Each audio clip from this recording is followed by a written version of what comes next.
Me voy a verlo a Ramón Puerta, ex gobernador de la provincia de Misiones, expresidente en uno de los momentos más críticos de la República Argentina. A él le tocó asumir la presidencia tras la renuncia de la Rúa y todo eso quiero reconocer. Por supuesto, es un peronista histórico que está militando con Miguel Pichetto en el peronismo republicano.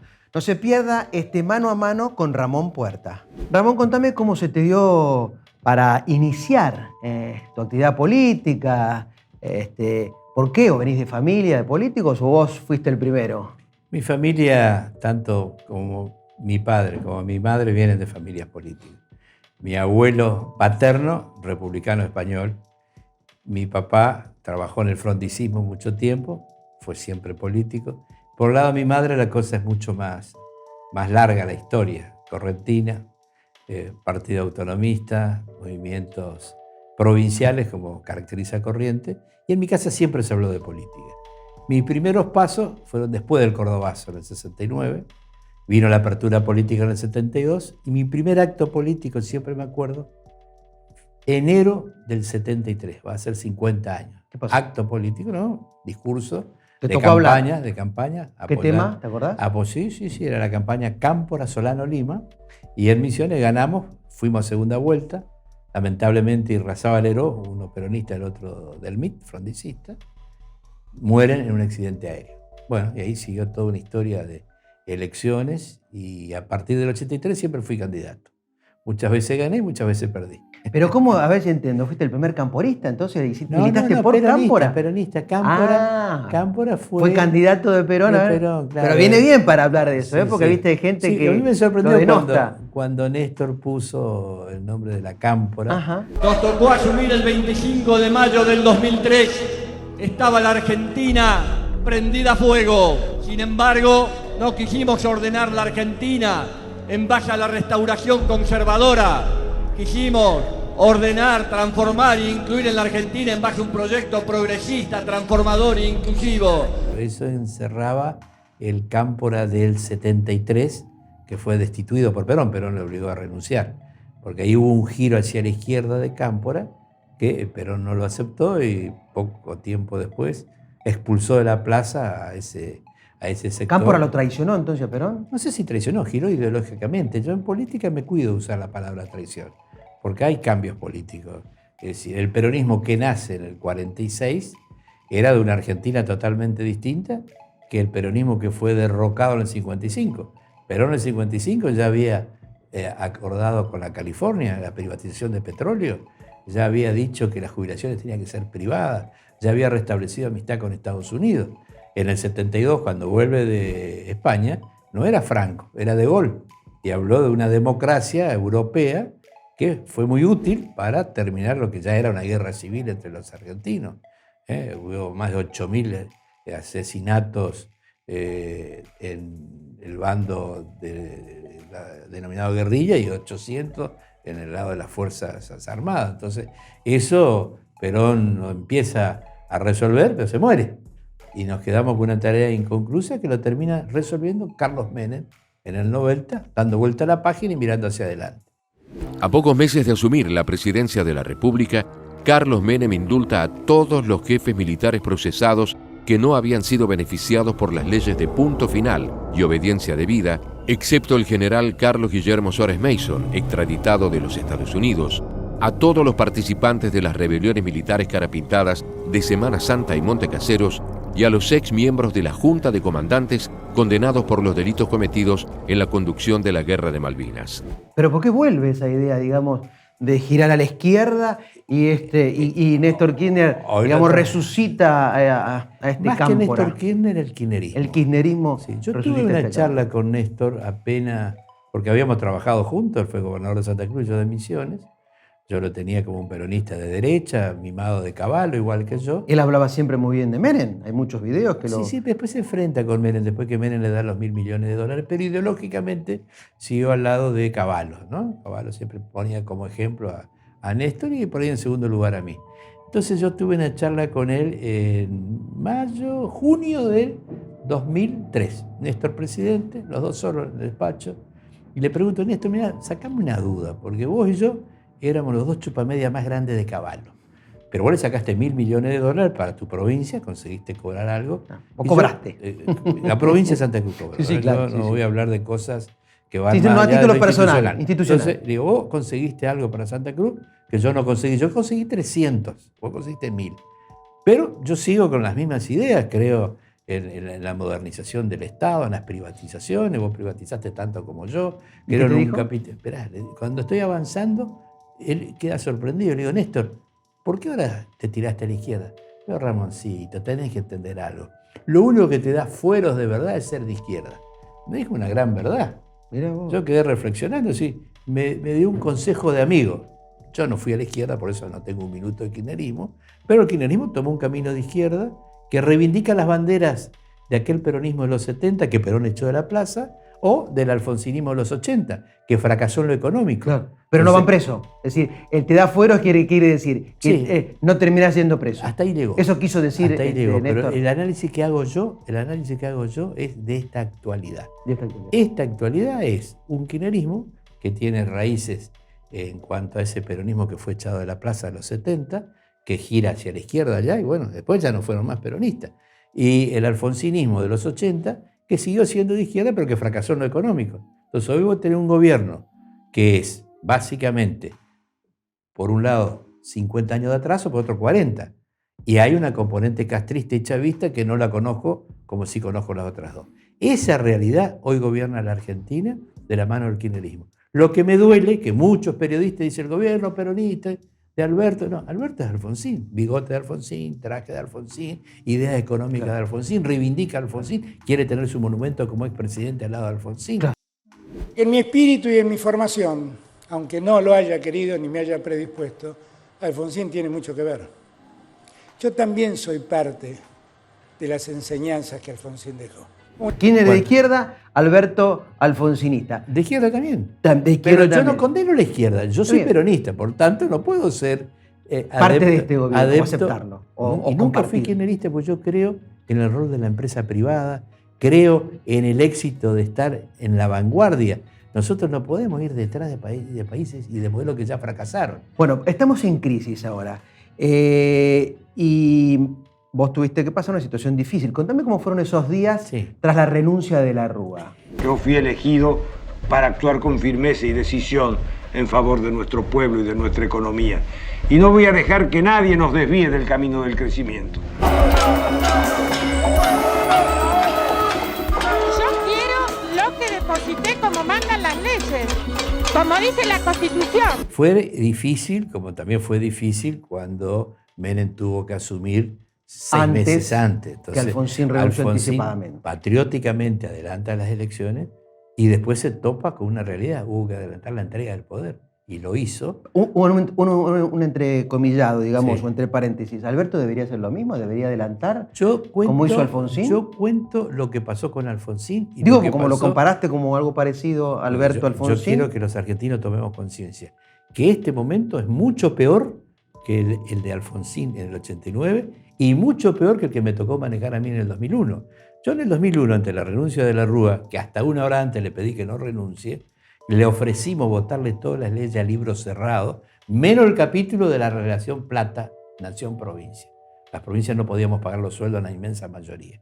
Entonces queríamos discutir eso. De la Rúa no escuchó, renunció. Pobre de la Rúa, había perdido su vice a los 8 meses.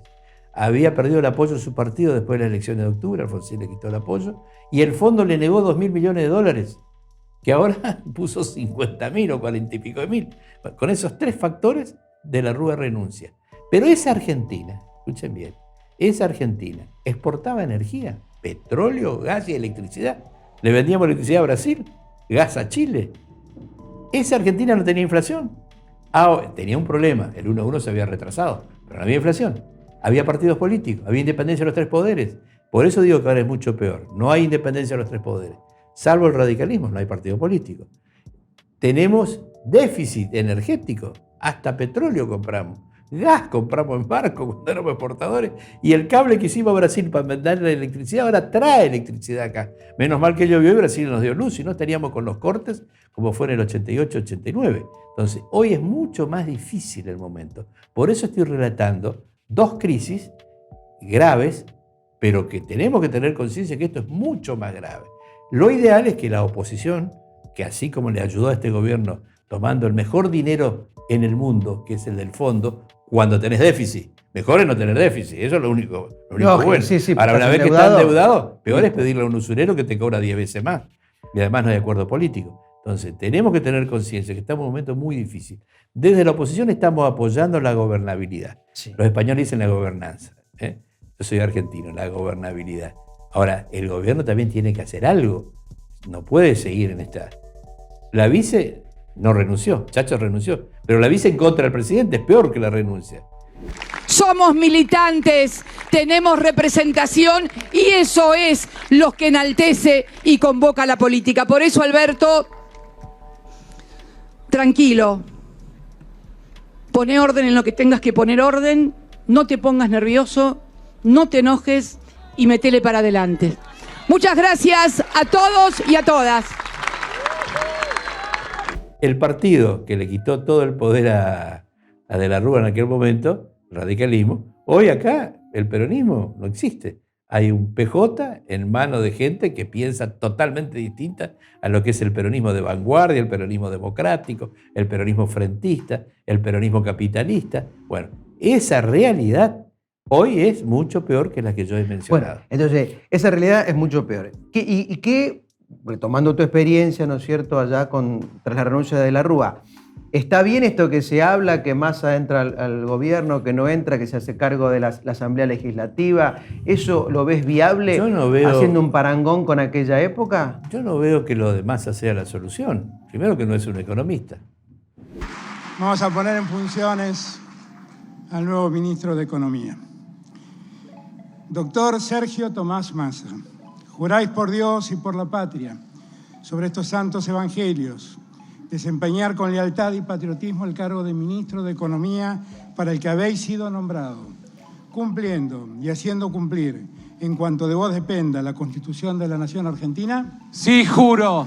Si así no lo hiciereis, Dios y la Nación nos lo demanden. Segundo, que acá hace falta la experiencia de aquellos que han tenido éxito en la lucha contra la inflación. Más al fin y al cabo, extinguió un modelo de jubilatorio que en el mundo tiene éxito. Y el modelo que hoy tenemos... Estatizó, ¿no? Él fue parte de los que estatizaron las jubilaciones privadas. Y desaparecieron más de 50.000 millones de dólares que estaban al servicio de los jubilados y pasaron al Estado. Entonces el jubilado hoy tiene pésima Massa realidad. es un estatizador, digamos. No sé es si es estatizador, pero no tuvo éxito en la gestión pública. Ahora es presidente de la Cámara, es un político talentoso, con muchos logros en su carrera política, pero al Estado no le brindó éxito de ninguna naturaleza. Para que me quede claro, ¿vos estás de acuerdo entonces con adelantar las elecciones? Tanto como se hizo con De la Rúa o como en Alfonsín. No. ¿Con Alfonsín fue acordado con De la Rúa? No estoy de acuerdo con... ¿No estás de acuerdo con adelantar las elecciones? No, vos vas a una síntesis sin dejarme explicar. A ver, dale. La intermedia. Dale. Para llegar al adelantamiento, Mm. primero tenés que tener el acuerdo. Que no hay acuerdo. Este es un gobierno que no hay acuerdo. Entonces, claro. Una salida con Alfonsín sí lo hubo, claro. Claro, con Alfonsín hubo y también con Duhalde hubo. Duhalde en 6 meses encarriló el país. ¿Por qué? Porque era mucho mejor la situación o era menos mala que ahora. Claro. Ese acuerdo no hay. Entonces, porque el acuerdo puede implicar muchas cosas. Que este mismo gobierno continúe haciendo las modificaciones y encarrilando el país en el rumbo que debe ir. O también que se adelante. Ahora, adelantar por sí mismo no resuelve nada. Tiene que adelantarse en un esquema de acordar el rumbo que tenemos que dar a Argentina. Ahora, si queremos ir a Venezuela hay que seguir este camino y vamos rápido. Lo mencionaste a Duhalde. ¿Cómo ves su gestión que fue tras la tuya, ¿no es cierto? Vos tuviste un periodo breve como presidente. A mí me tocó poner en funciones a Adolfo Rodríguez Sá y ser parte de ese acuerdo que hubo con el radicalismo y Duhalde presidente. Es decir, acompañé las dos cosas. Lamentablemente Adolfo renunció al 6º día y Duhalde hubiera llegado hasta el final. Anticipó y eligió mal el candidato. Bueno, son temas humanos. Yo también en mi vida elegí muchas veces candidatos malos. Es el Estado el que debe actuar como el gran reparador de las desigualdades sociales. A la Constitución hay que leerla completa.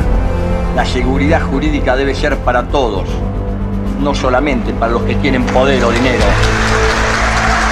Bueno, después vamos a tu participación en el gobierno de Mauricio Macri.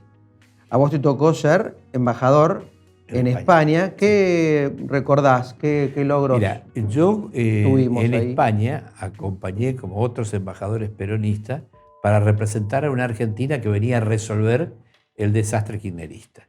En política exterior anduvimos bien, el mundo entendió ese giro, hubieron fuertes inversiones, pero acá adentro el gobierno que encabezó Mauricio no tuvo un plan económico y cometió el gran error de no denunciar lo que recibía. Al no renunciar a lo que recibía, no pudo tomar las medidas que ¿El había que problema tomar. fue lo que heredó? Lo que heredó fue muy malo, pero el problema fue que al asumir, vos tenés que mostrar cómo están las cosas para decir qué vas a hacer.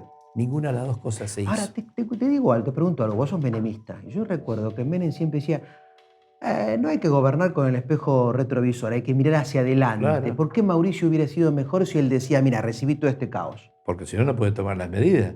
Menem mostró lo que recibió y miró para adelante. Vos mostrás, ¿no? Él, digamos, expuso el inventario de lo recibido. Claro, vos tenés que...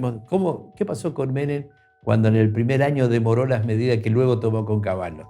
Tuvo hiperinflación Menem también. Porque no se puede gastar más de lo que generás y no se puede ignorar que el gran foco de corrupción son las empresas del Estado, por ejemplo. Entonces, esos errores Menem los corrigió en febrero del 91 y había asumido un año y medio antes. Demoró, pero afortunadamente hubo un país que venía conciliando oficialismo y oposición y se tomaron las medidas que fueron 10 años sin inflación. En 1994 tuvimos la inflación más baja de los últimos 40 años y también la más baja entre todos los países grandes de América Latina. Acá en el mundo mediático habla de 70 años, 40 años, no, acá hubo 10 años de los 90 sin inflación.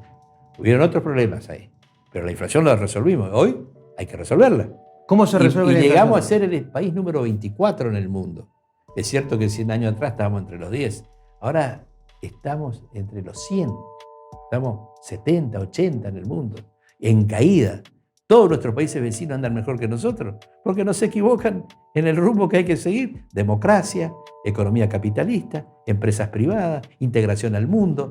Es muy simple. Bueno, pero el gobierno no quiere disolver todo. Claro, por eso vamos y Cristina quiere Por eso vamos mal. tal vez un capitalismo Por eso o de vamos amigos mal. o del Por eso Estado, vamos mal. no privado. Por eso vamos y la mal. inflación es muy grande.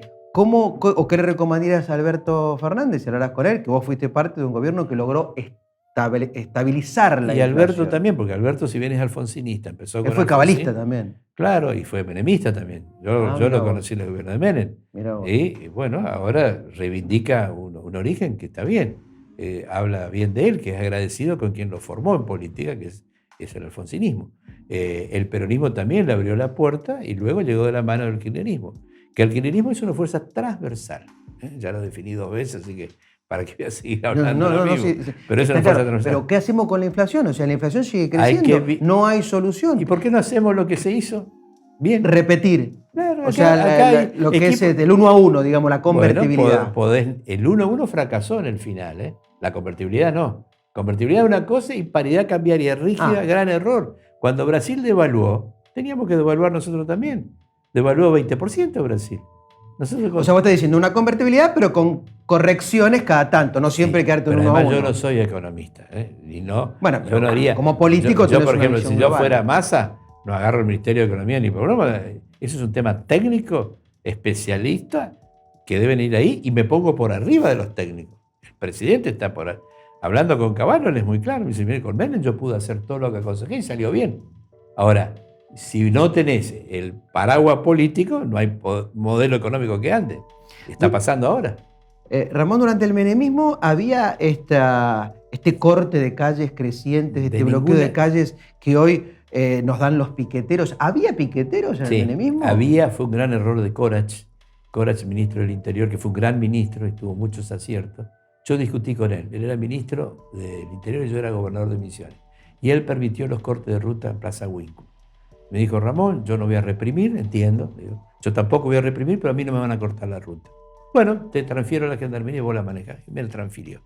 Él autorizó y supongo que Menem le habrá dicho que haga eso, porque vuelvo a repetir, la lealtad de Corach con Menem es indiscutible. Fue un gran ministro del Interior, Pero empezaron los cortes en el 97 en Plaza Winkle, copiando un modelo boliviano. En Bolivia ya se hacía eso.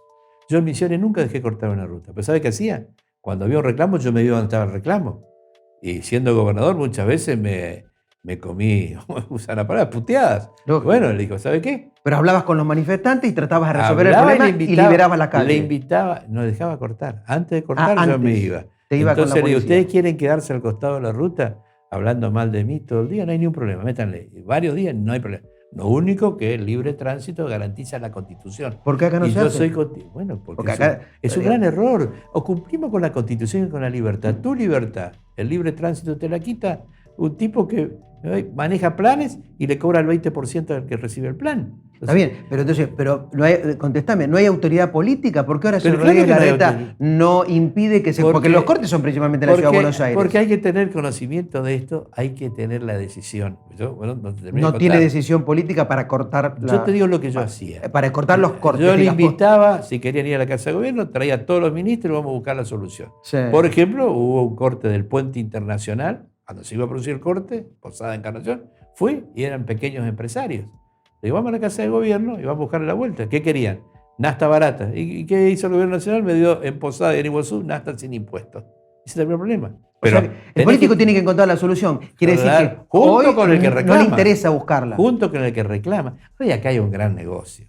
El que desde el Estado pone la plata, le aprieta para llevarse los votos. Y el que distribuye la plata se queda con una comisión. Entonces, yo si soy presidente, dejo los planes funcionando y le doy trabajo en blanco que cobre las dos cosas. El plan y el trabajo en blanco. Ahora, el trabajo en blanco lo va a dar un empresario con la condición de que no me eche ninguno lo que ya tiene. Y le doy como premio que ese empresario no aporta. O sea, paga en blanco, no aporta y le da la jubilación y la obra social al trabajador. A ver, para que yo entienda. Ahora, el que tiene un plan, si el empresario lo saca porque no trabaja, yo también le quito el plan. Por eso te digo, mantiene la plantilla de trabajadores. Si suma, puede sumar planeros. Sí. Los planeros no pierden el plan, No. ganan el trabajo registrado. Dos cosas Eso es. Y Entendí tiene que aportar, para jubilarse y tener obra social. O sea, hay que blanquearlo, claro. Y no le tienen que dar más registrarlo. comisión al jefe que le pasa lista a ver si va a cortar. O sea, eso lo ruta o maneja no. el Estado, directamente En mi no las provincia, organizaciones en mi sociales. provincia, que un pueblo chico viene y me cuenta, no, dice, yo tuve que llevar mi certificado médico a fulano de tal, al jefe de la organización planera, ¿no? Dice, porque no voy a poder ir al corte de ruta. Entonces tengo que llevar el certificado Claro, médico. no me Claro, porque está al revés, digamos. Claro, Bueno, ¿y qué haces con el salario básico universal que promueve Grabois y Cristina? Hay un sector de la población que trabaja pero que no tiene derechos, que trabaja en la informalidad, que trabaja por cuenta propia o que se dedica a tareas de cuidado y que hoy no tiene un piso de ingresos que le permita garantizar la subsistencia. El salario universal es una forma de utilizar el sistema de seguridad social que la Argentina tiene, que hoy garantiza un piso de ingresos para los adultos mayores y para los niños y niñas a través de las jubilaciones y de la asignación universal por hijo, para la población adulta que tiene entre 18 y 60 o 65 años y que hoy no cubre la canasta básica alimentaria. El mundo lo tiene ¿sí? en economías que andan extremadamente bien. Hoy Argentina no anda bien. Yo creo que más fácil es reconstruir la cultura del trabajo y de la producción y luego, si el éxito nos permite, llegaremos a eso. Ahora, ¿cómo hacemos? Es decir, yo coincido, de hecho, participo de una organización sindical en donde promovemos la vuelta a la cultura del trabajo. ¿Cómo hacemos para recuperar 20 o tal vez 30 años de pérdida de cultura del trabajo, donde el hijo creció con un padre que ya no iba a trabajar? Sí, el peronismo. El peronismo es el instrumento clave que en toda América no existe algo igual. Porque en México se cayeron las fuerzas demagógicas, en Perú también. Solo perdura el peronismo. Por eso no quiero que mezclen peronismo con kirchnerismo, son cosas distintas.